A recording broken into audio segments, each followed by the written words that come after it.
Thank you so much for joining me today for You Are a New You. Today we are going to talk about forgiveness.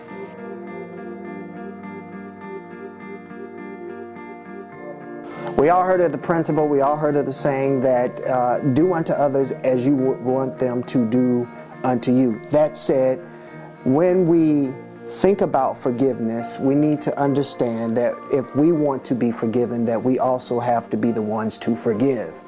And what I'm saying when I say that is simply this. You have to make sure that you understand what true forgiveness really is. Now, I hear a lot of people say, yeah, I forgive them, but I'll never forget. Or I forgive them, but, you can't come back no more. Or I forgive them, but get out of my life, or what have you. That's not true forgiveness. True forgiveness actually doesn't erase the situation. It doesn't erase the past, if you will, but there is a mark, there's a bruise, there's a scar that is there that actually mark the experience that transpired that brought on the non-forgiveness, if you will, between you and the person, you and the people, you and the family, you and whatever, the situation and whoever it involved may be. But that said, true forgiveness simply says, yes, it did happen, but because I understand, not agree, not condone, but I understand that you are human, right? And humans are entitled to, or should I say, they are prone to make errors, make mistakes, I forgive you for that. I forgive you genuinely, wholeheartedly. I forgive you, from the bottom of my heart, And so I think a lot of times what happens is people try to move on with their lives from different situations, and they haven't forgiven either other people or, more importantly, themselves. And when I say they haven't forgiven themselves, a lot of times what people do is they play the blame game. Well, if I would have done this, then that wouldn't have happened. If I should have done this, then that wouldn't have happened. If I wouldn't have gone over there, then that wouldn't have happened. And there may be some truth to it, if not, the total truth to all of it. But that said, you can't continue to play the blame game, because the blame game is actually a symptom, from you not forgiving, either someone else or yourself. And we got to understand that non-forgiveness is a breeding ground for anger, bitterness, resentment, upset, hurt, all of those things. And those things beget, other negatives. And so you got to understand that you don't want to create a perpetual cycle of negativity for your life, because thus that is what you will reap.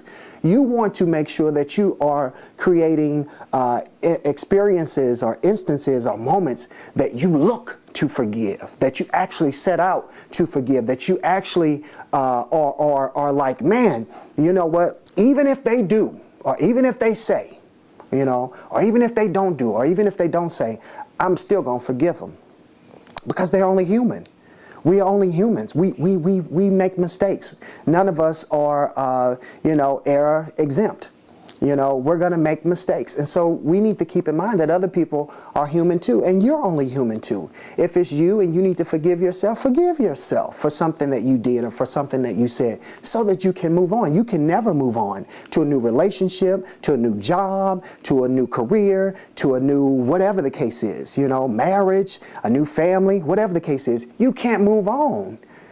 Truly move on. I'm saying holistically, you can't move on without forgiving other people, and more importantly, without forgiving yourself. And I don't believe that you can forgive other people if you haven't forgiven yourself, because the true fact of the matter is we all had something to do and have something to do with situations, with regards to one another. Okay, we all contribute. That contributing factor is there. We all contribute to situations in some way, even if it's just miscommunication. That was how you contribute to the situation. So learn from it, get the lesson, and then bottom line is learn how to forgive. A quick story, and then I'll be done.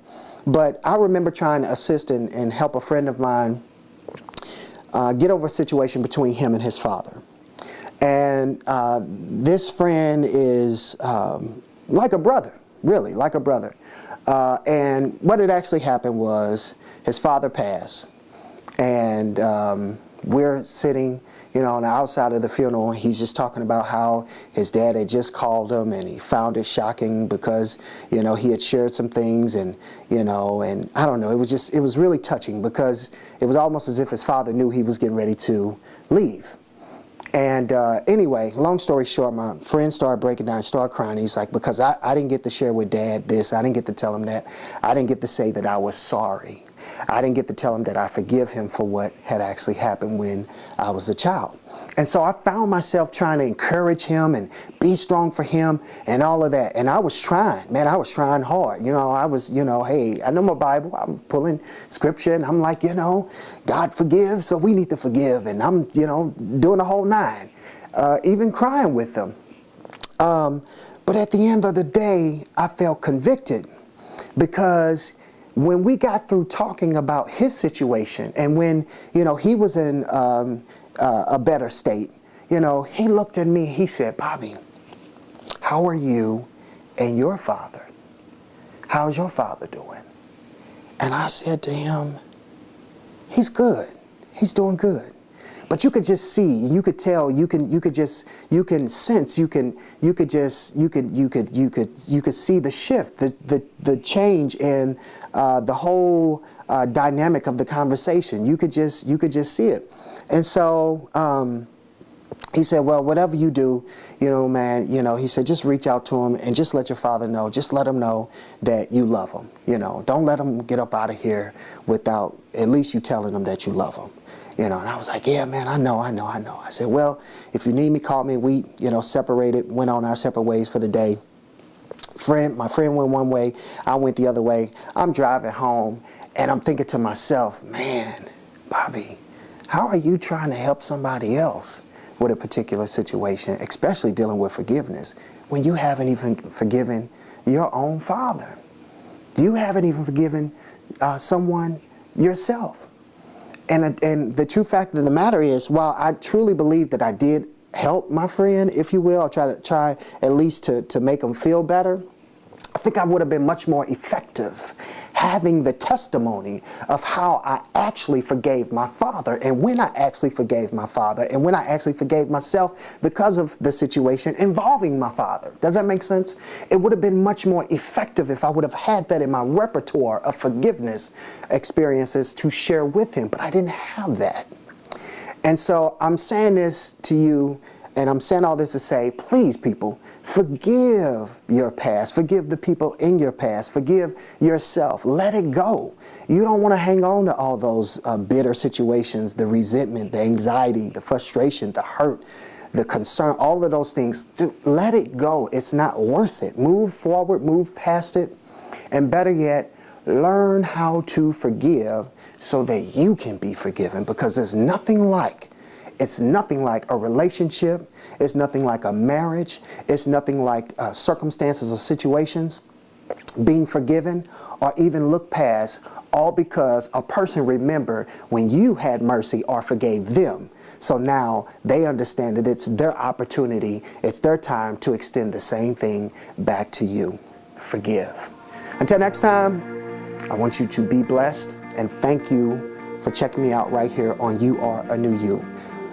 Follow me on Facebook. Rate, comment, and subscribe right here on Facebook. And I want you to also do the same if you're watching by way of YouTube. And I want you to follow me on Twitter. Until next time, remember to forgive. I'll see you then.